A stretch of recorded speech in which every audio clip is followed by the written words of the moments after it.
Good morning and happy Tuesday. I'm Tristan Winder in the News 2 streaming studio at the Morning Pulse here on this May 27th, 2025, on the heels of that extended Memorial Day weekend. We begin with breaking news out of the Nebraska Panhandle as a Bayard man has been charged in a 4-count indictment. Count 1 charges for Robert Crable Jr. of Bayard are related to conspiracy to produce child pornography beginning on or about November 27, 2023 and continuing until about May 20th of 2024. The maximum possible penalty if convicted is no less than 15 years and up to 30 years imprisonment, along with a $250,000 fine, along with a term of supervised release of about 5 years, and different charges relating to that as well. Count 2 charges for Crable are similar, with attempted production of child pornography beginning in November of 2023 and continuing as well until May of 2024. This also carries up to 15 to 30 years imprisonment, $250,000 fine, and 5 years of supervised release. The third charge here for this Bayard man relates to the receiving of child pornography beginning February of 2022 and continuing until March of this last year, March 2025. The maximum possible penalty if convicted is no less than 5 years and up to 20 years imprisonment, along with a $250,000 fine as well, and a term of supervised release. We'll keep up to date here with these charges out of the Nebraska Attorney General's office and the U.S. Attorney as well. So stick with News 2 for further details and developments on this, both on air and online. Happening today, state senators returning to Lincoln, just 5 days left in the legislative session, and there's dozens of bills still up for debate. Among those scheduled is a motion to override one of the governor's vetoes. Last week, Governor Jim Pillen vetoed LB 287, which would hold the Omaha Housing Authority responsible for bad conditions.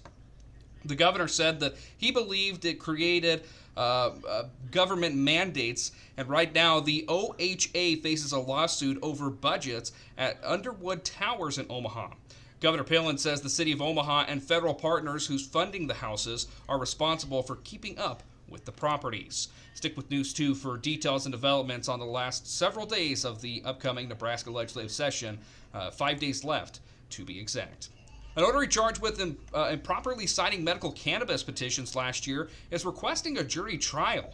54-year-old J.C. Todd faces 24 counts of official misconduct, accused of notarizing petition pages outside the presence of a petition circulator. A Hall County judge previously dismissed the charges, ruling that Todd is not a public servant performing government functions. However, another judge revised that decision and sent the case back to Hall County Court. No trial date has been set. And you might be carrying a few extra tissues in your pocket right now in the midst of a pretty impactful pollen season. Having a runny nose and watery eyes are never fun, but there are plenty and more likely things to happen this time of the year. Pharmacist Stacia Woodwalk says that there are common symptoms of allergies, the runny nose and even watery eyes, and a dry cough can also go with that too. Woodwalk says that a good place to start if you want some relief is with steroid nasal spray. Those are the most effective medications. They work right in your nose to sort of stop that immune system response to allergens when you inhale them. A reminder, when it comes to allergies, prevention is key. You know you might suffer from them. Maybe think of something like wearing a hat, changing clothes, rinsing off your face, and definitely arms and hands after you spend time outdoors. And also in national news this morning, dramatic video out of Illinois of a box truck exploding in suburban Chicago over the Memorial Day weekend. The driver suffered only minor injuries, and thankfully no one else was hurt. The blast also damaged 4 homes, leaving quite a bit of debris. Authorities determined that this was an accident, likely caused by a leaking propane tank hauled within the truck. But my goodness, quite the powerful explosion there in a Chicago suburb. And lastly this morning, Airbnb does not want summer holiday extravaganzas on its properties. The vacation rental business is putting in place what it is saying is an anti-party technology clause on their real estate listings. Airbnb says those defense block particular bookings for Memorial Day weekend and July 4th weekends as well. They hope to loosen the risk of distributive get-togethers and potential damage at their properties as well. Rounding out the morning pulse here on this Tuesday, May 27th, with a check of the 7-day forecast. Another cold one, or cooler one, I guess. Can't say cold. A cooler one in store for us today. Temperatures in the mid-60s. Can't rule out chances of precipitation, along with potentially some storm activity that, of course, could become severe.